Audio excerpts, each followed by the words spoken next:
In this video, I want to go over 3 simple things that you need to look out for when you're quoting your yards, that if your yard has any of these 3 factors, you should look into charging more for it, because if a yard didn't have it, I'd most likely charge less.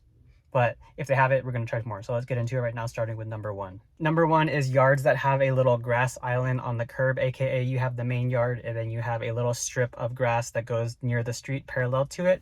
If you have that, it's just a little bit extra to be edging. It could be a lot of work, or it could be really easy to just zip right through it after you edge the main part of the yard. But if a yard does have an island, and especially if a yard does have an island and it's a corner lot, I would most absolutely charge a lot more, maybe an extra $10, $25 even, depending on the length and the type of yard and what it all looks like all together. And just think about it, maybe 1 yard at the end of your day, it doesn't really matter. But if you have 10 yards and it compounds and every single one of your yards has an island, you would definitely want to charge more. And if a yard was the same size as another yard, but one had an island attached to it and one didn't, I would just charge a little bit extra for the yard that had an island. So that's number 1. Pretty simple, right? Numero dos is going to be yards that have a little flower bed or mulch bed or a tree ring anywhere, but they don't have a nice border that separates the grass from the mulch. It's literally just an invisible wall, and it's just the grass colliding into the mulch. Whenever you have a yard like that, whenever you're edging it, most likely the little chips are going to be flying around everywhere, and it's going to be more tedious work for you to edge it without flinging everything everywhere, because now you have to dig out the edging and you also have to make sure you don't send everything everywhere. But a quick tip on that, if you do have yards where the beds don't have any borders, just try to trim first and then you can come back and mow after. That way you can mow and mulch up the debris versus mowing and then going and trimming and edging and then sending everything around the yard, because that's the order that I do it. And then obviously if you have a little bit of skill, you can make a border, you can make a tree ring with some rock if you wanted to. But to be honest, I never really did it. I just tried to maintain it with the best natural edge that I could give it, given the string trimmer, and then I would just make sure to charge a little bit extra for it versus if they already had a nice little border installed. But that's just me personally. Again, you can make one if you want to, but I just keep it in mind and I add it to the price. I bake it in if it looks like it's going to be that much extra work. Again, it might not be that big of a deal. You don't have to charge extra specifically for it, but just food for thought, right? And that way you can be happy when you're doing it versus feeling like you undercut yourself. Number 3 is kind of simple, and that is going to be if a yard has a playground, a play set, a jungle gym, if you may, or a trampoline. If you have to move those things around or trim around and underneath the swing, the slide, bend down and good, you basically got a, what is it called?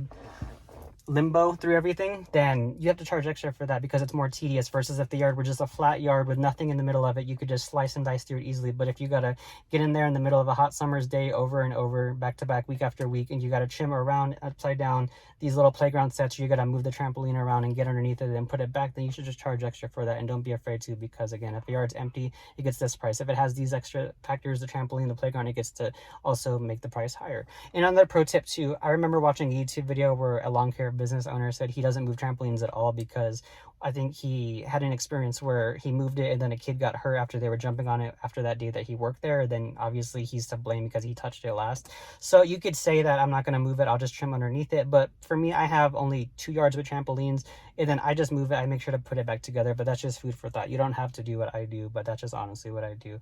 And they asked me for that, so I do. I just make sure to put it back together. But you should always be careful, because if there's anything where somebody can get hurt due to you touching it last, you should be extra mindful of that. And number 3.5, a bonus.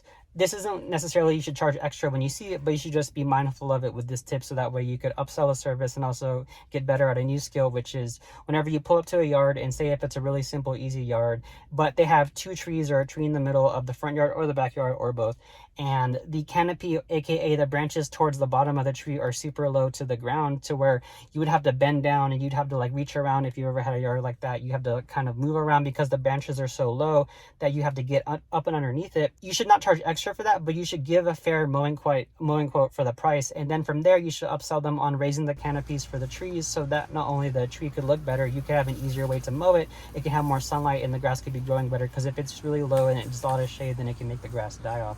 So it's good to trim it to maintain it, and to also maintain the health of the tree. And then another tip, going again, if it's an oak tree, you should seal the wounds. I'm not a tree expert, but just keep that in mind, because if not, it can get oak wilt. If not, you can usually cut it without having to seal it, but if it's an oak tree, make sure to seal it always.